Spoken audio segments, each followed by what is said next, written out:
आणि चौदार तळ्याचे चाखणार आहे मी.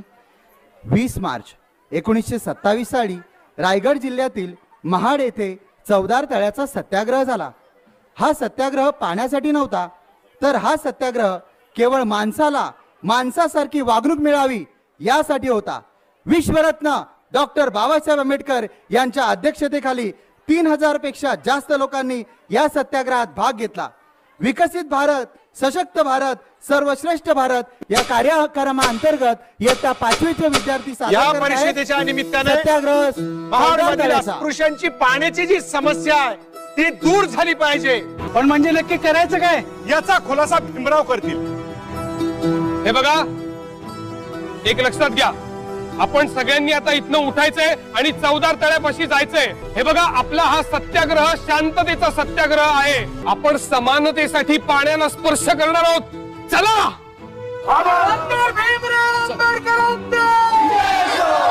थांबा. शांतता म्हणजे शांतता, घोषणाबाजी नको.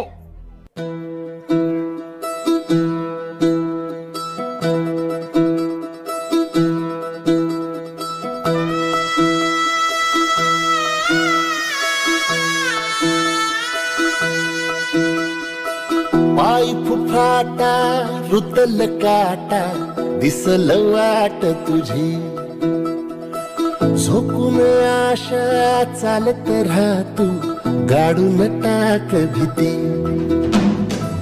पाय फुफाटा रुतल काटा दिसल वाट तुझी, हो झोकून आशा चालत राहा तू गाडून टाक भीती. मागू नको आधार शोध तुझं तू दाड घालू नको घुसाड कुणाला, तुझ्या हातीनं थोड जरा लागू दे जोड तुझा दिसू दे रंग जगाला.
मी हे सगळं करणाऱ्यांना सोडणार नाही.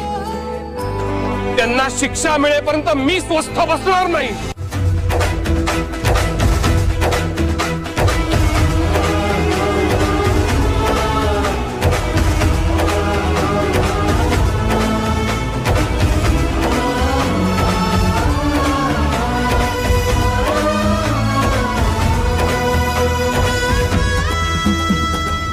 नमस्कार बाबासाहेब.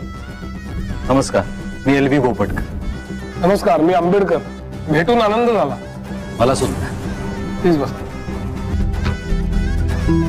दावा क्रमांक 405/1927 पांडुरंग चौधरी विरुद्ध भीमराव आंबेडकर व इतर चौदार तळ्याचे मालकी संदर्भातील वाद.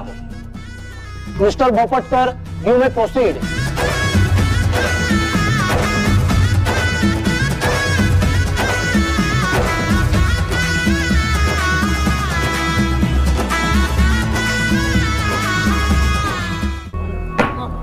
Silence, silence.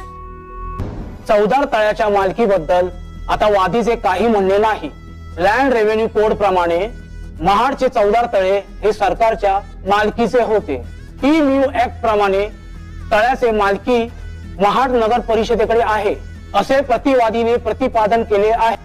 त्यामुळे या डाव्यातील प्रतिवादी मिस्टर आंबेडकर आणि त्यांचे सहकारी यांच्या बाजूने कोर्ट निकाल जाहीर करत आहे। महाडच्या चौदार तळ्यात यापुढे अस्पृश्यांना कायदेशीर रीतीने पाणी पिण्यास व तळ्यातील पाणी वापरण्यास हक्क प्राप्त झालेला आहे असा निकाल कोर्ट जाहीर करत आहे।